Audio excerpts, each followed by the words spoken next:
तो आज का हमारा टॉपिक है यूनिट 3 का चैप्टर 6 बेसिक लिसनिंग स्किल्स। इसमें हम बात कर चुके थे, आज होगा एक्टिव लिसनिंग से।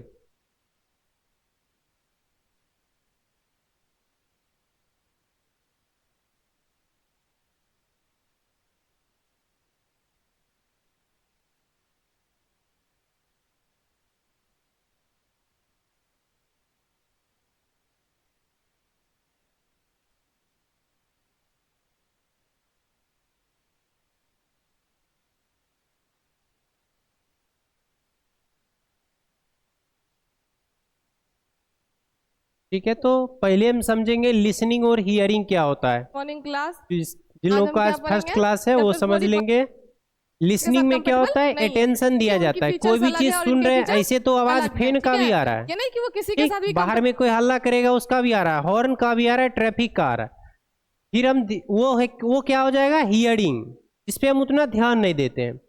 और लिसनिंग क्या होगा, जो हम अभी जो बताएंगे वो तुम जो सुनेगा कंसस होके सुनोगे, उस पे अटेंशन रहेगा। तुम लोग क्या बोला गया, क्या प्रोनाउंसिएशन है, क्या ग्रामर है, क्या वोकेबलरी यूज हो रहा है, उस हिसाब से सुनोगे अच्छे से, तो उसे कहेंगे एक्टिव लिसनिंग, मतलब लिसनिंग बोलेंगे। हियरिंग क्या हो गया, कोई भी साउंड कान में जा रहा है तो हियरिंग आ गया, ठीक। और उस साउंड के प्रति हम ध्यान दे रहे हैं, किस या फिर आवाज ही आए तो किस चीज का आवाज है, ये कौवे का या कोयल का। तो उस टाइप से अगर हम डिफ्रेंशिएट करेंगे किसी भी चीज को, वो किस में आएगा, लिसनिंग में।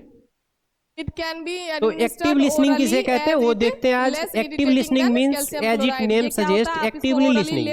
एक्टिव लिसनिंग का मतलब जैसा कि इसका नाम है वैसा ही मतलब बता रहा है, एक्टिवली लिसनिंग। एक्टिव मतलब ध्यान से, एक्टिव होके जो हम सुन पा रहे हैं उसे ध्यान से सुनेंगे तो ये एक्टिव लिसनिंग होगा। It involves listening with all senses. इसमें क्या होता है, सुन तो रहे हैं पर सभी सेंस के साथ, जितने भी सेंस ऑर्गन्स का 5 है ना, तो सभी सेंस के साथ सुनेंगे। जैसे सुनेंगे तो उसे पता करेंगे किस चीज का वॉइस है, फीवर रहता है तो उस टाइम भी कितना इंटेंसिटी से आया, तो हर सेंस का यूज करके हम ये तो नॉर्मल है, डिटरमाइन करेंगे जी कौन सा वॉइस है, क्या है, तो वो एक्टिव लिसनिंग के अंदर आएगा। ये सब नॉर्मल है। हाँ, trauma listening is the most fundamental component of interpersonal communication skills. Interpersonal communication skills क्या होता है, जो आपस में एक दो जो लोग भी बात करते हैं वन टू अनदर, उसमें क्या होता है, एक्टिव लिसनिंग बहुत महत्वपूर्ण होता है। जैसे कि हम कुछ बोले, अगर दूसरा आदमी सुनेगा नहीं तो फिर उसका जवाब क्या ही देगा, तो उसमें एक्टिव लिसनिंग जरूरी होता है। फिर listening is an active process, इसमें एक्टिव रहना पड़ेगा, नहीं तो फिर वो हियरिंग हो जाएगा। अगर लिसनिंग में एक्टिव नहीं है तो फिर वो हियरिंग हो जाएगा। In which a conscious decision is made to listen and to understand the message of the speaker. Conscious decision मतलब वो कंसस रूप से, कंसस का मतलब होता है कोई भी व्यक्ति को अपने पर्सन प्लेस टाइम का पता होना चाहिए। तुम कहाँ बैठे हो, कितना टाइम हो रहा है, बिना घड़ी देखे, ठीक। तो अप्रोक्स भी उसको पता होना चाहिए, ऐसा नहीं जो दिन को रात बोल देगा, इसका मतलब वो है ही नहीं, अनकंसस है वो। कंसस जब भी व्यक्ति कोई लिसनिंग के एक्टिव प्रोसेस में रहेगा तो वो conscious decision is made to listen, वो समझ के साथ अपना डिसीजन लेगा जो हम सुन पा रहे हैं। How much quantity? The message of the speaker, जो स्पीकर जो बोलने वाला है उसका मैसेज जो सुन पाएगा एक्टिवली कंसस रूप से, उसे ही बोलेंगे good morning active listening. Active listening involves giving the other person time to explore their thoughts and feelings. ये बोला गया एक्टिव लिसनिंग क्या करता है, दूसरे व्यक्ति को भी समय देता है कि वो अपना फोकस करे, या फिर वो बोले तो हम सुनेंगे जो क्या क्या वर्ड बोल रहा है, कैसा उसका उच्चारण है, कितना तेजी से बोल रहा है, मैंने पढ़ाया था सही बोल रहा है या गलत बोल रहा है। तो इसमें क्या बोला गया, giving the other person time, मतलब दूसरे को भी समय दे रहे हैं इसमें। जो नहीं थे उसको एक बार रिवीजन कर लो, explore their thoughts and feelings, वो अपना कथन और भाव को व्यक्त करने के लिए।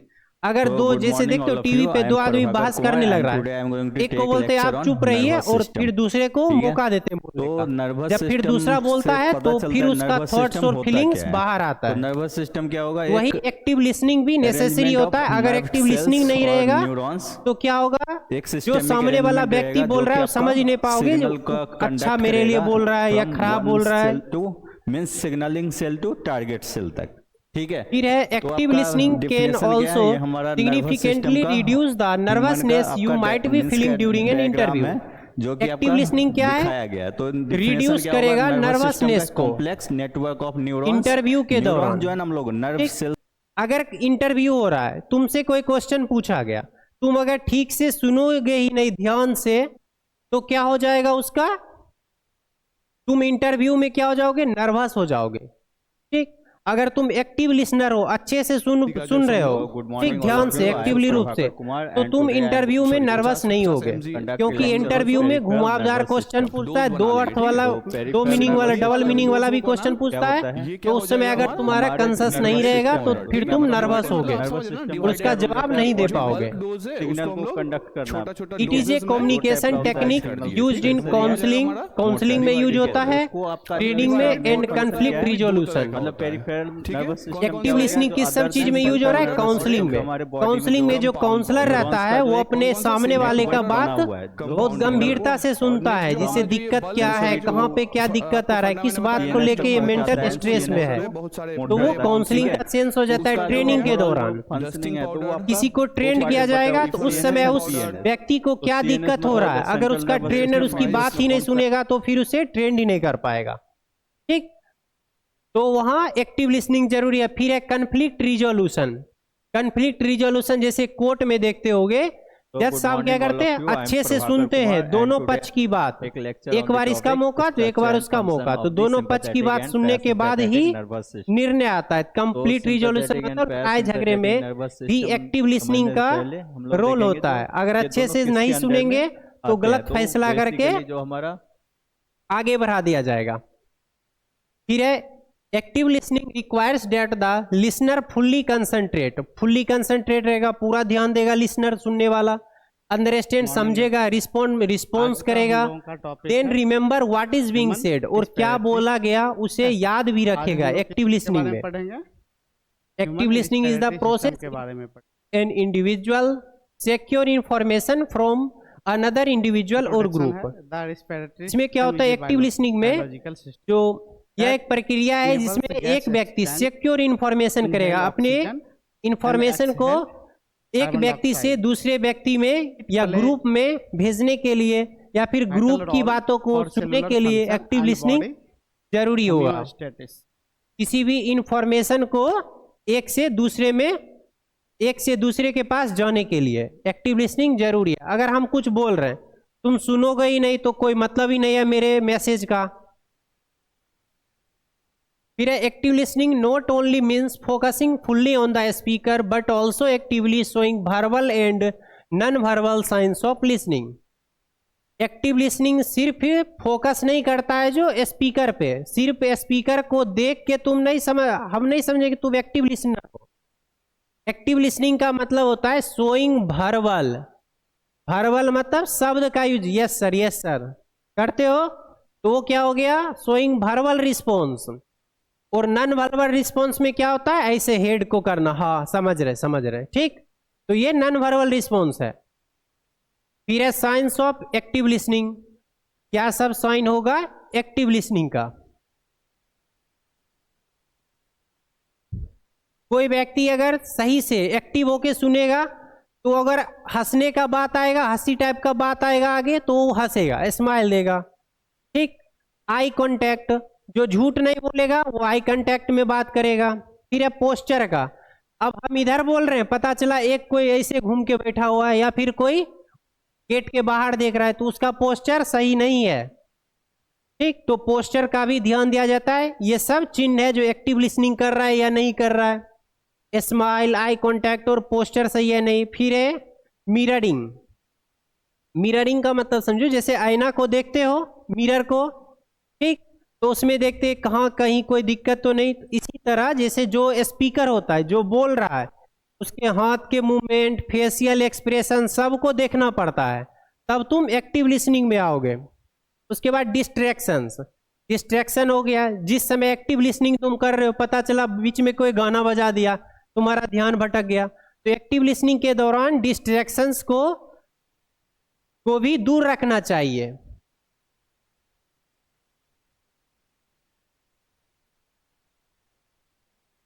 आगे का सब पॉइंट है बिकमिंग एन एक्टिव लिसनर। कैसे बनेंगे हम एक्टिव लिसनर? इसका फर्स्ट पॉइंट है pay attention but we relax. इसमें क्या हो गया? अटेंशन देना, ध्यान देंगे, ऐसा नहीं जो पूरा एक की तरह हिल डोल भी नहीं, ये भी अटेंशन नहीं है। क्या बोलेंगे? But we relax. रिलैक्स में अटेंशन भी, ध्यान भी देना है, पर रिलैक्स में रहना। Look at the speaker directly, speaker जो बोल रहा है उसे डायरेक्ट देखें। पुट असाइड डिस्ट्रैक्शंस या डिस्ट्रैक्टिंग थॉट, कोई भी अगर पुट असाइड का मतलब अलग कर देना, ठीक। डिस्ट्रैक्शन जैसे कि बीच में फोन बज रहा है तो ये दिक्कत है, तो इसको पहले ही साइलेंट करके अलग कर देंगे। डिस्ट्रैक्टिंग थॉट, कोई भी उल्टा सीधा बात मन में आ रहा है तो उससे ध्यान क्लासरूम पे लाएंगे, तब तुम एक्टिव लिसनर बन पाओगे। उसके बाद है डू नॉट मेंटली प्रिपेयर, तुम पहले से सोच लो तुम्हें सुनना है या फिर क्लास करना है, या फिर तुम्हारा मन रहेगा घर जाने का तो तुम ठीक से सुन नहीं पाओगे। Avoid being distracted by environmental factors, और भी इन्वायरमेंटल फैक्टर, जैसे कि तुम्हारे पास कोई दिक्कत नहीं है, कोई भी हियरिंग, कोई भी नॉइज, कोई भी बैरियर नहीं है, बाहर से कोई बैरियर आ रहा है, ठीक, तो उससे भी एवॉइड करना है। एवॉइड बीइंग डिस्ट्रैक्टेड, उससे भी डिस्ट्रैक्ट नहीं होना है। Listen to the speaker's body language, speaker's के जो बोल रहा है उसके बॉडी लैंग्वेज पे भी ध्यान देना है, जो क्या समझाना चाह रहा है, क्या बोलना चाह रहा है। इससे क्या होता है? लिसनिंग के साथ साथ अंडरस्टैंडिंग में भी हेल्प मिलता है बॉडी लैंग्वेज को देखने के बाद। फिर नेक्स्ट पॉइंट है so that you are a listening, मतलब you are listening, ठीक। तुम सो करोगे कि हम सुन रहे हैं। सेकेंड पॉइंट है अच्छा लिसनर बनने के लिए तुम सो करोगे हाँ हम सुन रहे हैं, तो कैसे लोग करते हैं? हाँ यस सर, हाँ हिंदी में हाँ, या फिर इंग्लिश में यस सर, या गर्दन को ऐसे घुमा रहे हैं, तो ये क्या है? तुम सो कर रहे हो कि तुम सुन रहे हो। Use your own body language and to convey your attention, तुम अपने बॉडी लैंग्वेज का यूज कर रहे हो, ठीक, to convey your attention, attention के लिए। नॉर ओकेजनली, मतलब कभी कभी नहीं, हमेशा करना है इसे। ऐसा नहीं जो 1 मिनट ध्यान दे दिए सुनने के लिए, हो गया, अगला 2-3 मिनट दूसरे दुनिया में है, ठीक, तो ऐसा नहीं करना है। उसके बाद smile and use other facial expression, जैसे नहीं समझ में आता है तो नहीं बोलते हो, टीचर चेहरा देख के समझ आते हैं ये नहीं समझ रहे, ठीक, तो वो फेशियल एक्सप्रेशन शो होता है, तुम नहीं समझ रहे हो। जैसे एक्टिव लिसनिंग में अच्छे से अगर तुम समझ रहे हो तो उस समय स्माइल वाले बात पे लोग स्माइल देते हैं और अदर फेशियल एक्सप्रेशन शो होता है। फिर है next make sure that your posture is open and interested, posture क्या होना चाहिए? ओपन होना चाहिए, और इंटरेस्टेड मतलब तुम इंटरेस्ट लेके सुन रहे हो उस बातों को, ऐसा नहीं जो तुम्हें नींद आ रहा है तो फिर वो इंटरेस्ट का बात नहीं रहेगा। उसके बाद encourage the speaker to continue with small verbal communication like yes या हूँ, ठीक। इसमें इनकरेज द स्पीकर, जो स्पीकर बोल रहा है उसे इनकरेज, बढ़ावा देंगे, साहस देंगे कि यस सर बोल के, ऐसा नहीं जो हम बोले जा रहे आगे से कोई रिस्पॉन्स ही नहीं आ रहा है, तो उससे क्या होगा? स्पीकर इनकरेज नहीं हो पाएगा। फिर है नेक्स्ट पॉइंट थर्ड,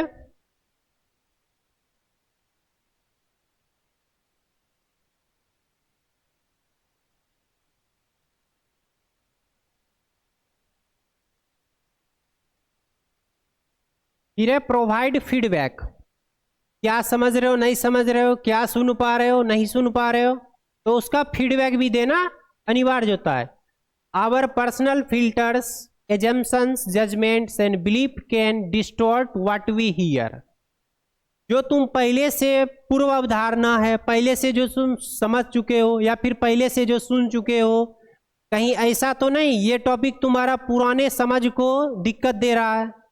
तो ऐसा होगा तो distort, beliefs can distort what we hear, जो पुराना थॉट था तो डिस्टॉर्ट किया जाएगा, हटाया जाएगा, और फिर नया अभी जो व्हाट वी हियर, जो अभी हम लोग सोचे हैं या फिर समझे, उसको प्रोवाइड फीडबैक, फीडबैक देंगे, समझे नहीं समझे तो ये फीडबैक में आएगा। फिर है as a listener, your role is to understand what is being said, तुम्हारा ये रोल होता है कि तुम क्या समझे। एज ए लिसनर, जैसे पूछा जाएगा सबको क्लास समझ में आ गई तो बोलना रहेगा यस सर, नो सर, कहाँ नहीं समझे तो वो बताना रहेगा। This may require you to reflect on what is being said and to ask questions, ये जरूरत होता है कि तुम रिफ्लेक्ट करो व्हाट इज बीइंग सेड, क्या बोला गया, क्या क्वेश्चन पूछा गया, या फिर तुम्हें सब समझ में आ गया तो हम क्वेश्चन पूछेंगे तुम उसका जवाब दो, ठीक, तो तुम उसका आंसर दोगे। फिर है reflect on what has been said by paraphrasing, मतलब एक वर्ड का पैराफ्रेजिंग में क्या होता है, reflect on what has been said, जो कहा गया उस पर रिफ्लेक्ट करो, ठीक, जैसे हम पूछे कुछ तो उसका जवाब दो, जैसे कोई वर्ड नहीं समझ में आ रहा है तो उसका फिर मतलब निकालो, जैसे एक वर्ड का 2 3 4 साइनोनिम समानार्थी मिलते हैं तो उसी तरह पैराफ्रेजिंग करना। Ask question to clarify certain points, कोई भी जैसे कोई भी पॉइंट क्लियर नहीं होता है तो उसके लिए क्वेश्चन एराइज करो। What do you mean when you say, is that what you mean, सीधा मतलब है जो तुम नहीं समझे उसके बारे में क्वेश्चन एराइज करो कि हम यहां पे नहीं समझे। फिर है summarise the speaker's comment periodically, summarise the speaker's comments periodically, इसमें बोला गया समराइज करना, जैसे पूरा जो पढ़ाया हुआ उसे समराइज करेंगे, पहले क्या पढ़े ये, उसके बाद इसके 4 टाइप, फिर इसके 2 टाइप, इसमें ये, तो पूरे को समराइज करेंगे, क्या सब इस चैप्टर में पढ़े। फिर है उसके बाद डीफर जजमेंट, डीफर जजमेंट में हो जाता है जैसे कि कोई चीज क्लास चल रहा है, ठीक, उसमें तुम अपना निर्णय नहीं दोगे बीच में, अपनी भावना को नहीं लाओगे बीच में, ठीक, उसे रोक के रखोगे, जैसे कि हम यहाँ पे समझा रहे हैं, एक लाइन बोले नहीं, मेरे बोलने से पहले पूछोगे इंटरप्टिंग का मतलब क्या है, ये क्या हो गया डीफर जजमेंट, ठीक, जैसे ये हम यहाँ तक आ गए, ठीक, इसका मतलब समझा दिए, उसके बाद तुम्हें जो प्रॉब्लम होगा तब पूछोगे, ठीक है, ऐसा नहीं जो हम शुरू किए बस तुम पूछ ही दिए तो वो क्या हो गया डीफर जजमेंट कर दिए, तुम बीच में ही इंटरप्ट कर दिए। Interrupting is a waste of time, बीच में अगर तुम रोक दिए, नहीं बोलते टीचर लोग जो जैसे बीच में बोल दिए ले टूट गया, अब फिर से उस चीज को अलग भाषा में बोलना पड़ता है। Interrupting is a waste of time, it frustrates the speaker, जो बोलने वाला है वो फ्रस्ट्रेट होगा, and limits full understanding of the message, और उस मैसेज का लिमिट ही चीज फिर वो दे पाएगा, ठीक, जो पहले उसके मन में जो सोच था उतना वो नहीं दे पाएगा, क्योंकि इंटरप्शन के बाद वो भूल गया, फिर से उस बात को वो अलग वे में समझाएगा। Allow the speaker to finish each point before asking questions, question पूछने के बाद क्या होगा, allow speaker to finish each point, पहले हर एक पॉइंट को खत्म कर देंगे, उसके बाद जो क्वेश्चन बन रहा है स्लाइड से वो पूछ सकते हो, तो ये रूल है। Do not interrupt with counter arguments, इसमें बोला गया इंटरप्ट नहीं करना चाहिए काउंटर आर्गूमेंट, जैसे किसी चीज का हम ये मतलब बता दिए ये होगा, ठीक, नहीं इसका ये नहीं तो ये होगा, इसका ये नहीं तो ये होगा, हम ऐसा इस बुक में देखे, हम ऐसा इस बुक में देखे, तो ये क्या हो गया इंटरप्शन, ठीक, काउंटर आर्गूमेंट्स, तो उसमें बहस नहीं करना है, उसका फिर बाद में भी, या फिर ये बस ये स्लाइड हुआ उसके बाद अच्छे से पूछ लो। उसके बाद है रिस्पोंड एप्रोप्रिएटली, इसमें क्या है रिस्पॉन्स, जो भी रिस्पॉन्स दिया जाएगा वो सही से दिया जाएगा। Active listening is design to encourage respect and understanding, active listening को डिजाइन इसलिए किया गया क्योंकि इनकरेज करेगा रिस्पेक्ट एंड अंडरस्टैंडिंग को, क्योंकि ये बीच में जो नहीं क्वेश्चन पूछना, लास्ट में अच्छे से डिस्कस करना, फीडबैक देना, ये सब क्या बताता है रिस्पेक्ट एंड अंडरस्टैंडिंग को, you are gaining information and perspectives, जिससे कि तुम इंफॉर्मेशन लोगे और पुराना जो भी है परस्पेक्टिव्स है उसको क्लियर करोगे। You can add nothing by attacking the speaker or otherwise putting her down. तुम ऐसा कुछ नहीं नया जोड़ोगे जिससे कि स्पीकर को तुम नीचे दिखाओगे, पुट हर डाउन। ठीक, ये ऐसा बोला गया क्योंकि तुम बीच में ये एक्टिव लिसनिंग की निशानी नहीं है। स्पीकर बोल रहा है, अगर दिक्कत है तो बाद में भी पूछ सकते हो, या फिर और भी बहुत सारा जगह है जहां से तुम ये कंफ्यूजन क्लियर कर सकते हो। तो उस समय अदरवाइज पुटिंग हर डाउन पे मतलब नीचा नहीं दिखाना है। Be candid, open and honest in your response, इसमें बोला गया ओपन एंड ऑनेस्ट, अपने तरफ से ऑनेस्ट रहो और रिस्पॉन्स अच्छे से करो, ओपनली वे में। एसर्ट योर ओपिनियंस रिस्पेक्टफुल्ली, अपने ओपिनियन, अपने जो भी राय है उसे रिस्पेक्टफुल्ली दो। ठीक, अगर किसी को नहीं दिख रहा है तो उसे भी रिस्पेक्टफुल्ली बताओ, जो please sir, excuse me sir, हमें नहीं दिख रहा है, हमें सुनाई नहीं दे पा रहा है आपका आवाज। तो उससे क्या होगा, थोड़ा अच्छा लगता है, ओपिनियंस रिस्पेक्टफुल्ली होता है। Treat the other person in a way that you think they would want to be treated. Treat the other person, कोई भी व्यक्ति को अच्छे से ट्रीट करना चाहिए जैसा कि वो ट्रीट के काबिल है। ठीक, जैसा कि उन्हें ट्रीट करना चाहिए, या फिर जिस पोस्ट पे हुए हैं और उन्हें कैसे ट्रीट, जैसे कोई एज में बड़ा होता है तो उससे उस तरह का ट्रीट होता है, जो छोटा होता है उससे थोड़ा उस तरह का ट्रीट होता है। तो ये सब चीज का ध्यान देना चाहिए। फिर है next, tips for effective listening. क्या सब टिप्स है जिससे कि इफेक्टिव लिसनिंग करेंगे। Be mentally prepare to listen, सुनने के लिए पहले से ही तैयार रहना है। ऐसा नहीं जो हमें तो नींद आ रहा है कैसे सुनेंगे, ऐसा नहीं होना चाहिए। Evaluate the speech, note the speaker. ठीक, evaluate the speech, note the speaker. अब स्पीकर कैसा दिख रहा है इससे वर्णन नहीं है। इवेलुएट द स्पीच, वो क्या बोल रहा है उससे बहस है। ठीक, उसे इवेलुएट करेंगे, उससे देंगे कितना अच्छा से बोला जा रहा है, क्या समझ में आ रहा है, ये सब चीज। Be unbiased to the speaker by depersonalising your feelings.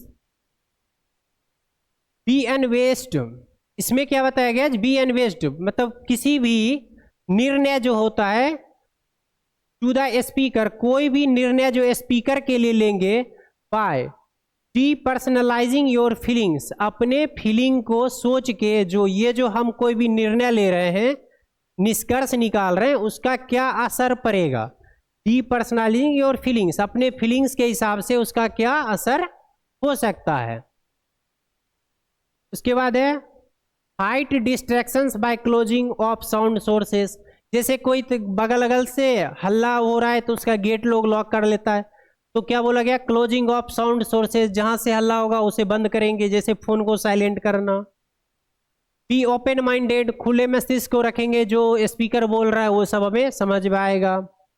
Ask question to clarify, not to overshadow intelligence. Ask question to clarify, जहां पे क्लियर नहीं होगा उसे क्लियर करेंगे।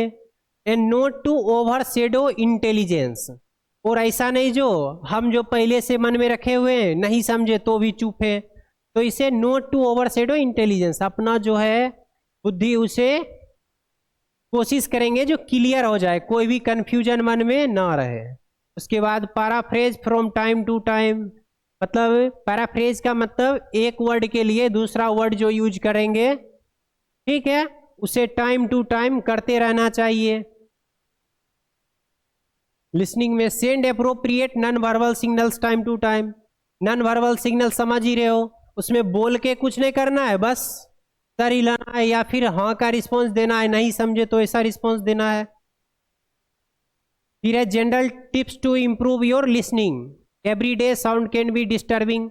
अब इसमें बताया गया है क्या सब जनरल तरीका है जिससे कि हम अपने लिसनिंग को इम्प्रूव कर सकते हैं, बढ़ावा दे सकते हैं। फिर everyday sound can be disturbing, जैसे जैसे समय बढ़ते जा रहा है वैसे वैसे डिस्टर्बिंग एलिमेंट बढ़ते जा रहे हैं, जितना मशीनरी आ रहा है, जितना पॉपुलेशन हो रहा है, वो सब एक तरह से साउंड क्रिएट कर रहा है और वो सब डिस्टर्बिंग हो रहा है। जैसे पहले टीवी नहीं था तो वो एक साउंड नहीं करता था, इतना आबादी नहीं था, नहीं पता चला एक का उधर शादी हो रहा है, एक का इधर क्लास लग रहा है, तो उसका डिस्टर्बेंस इसको हो रहा है।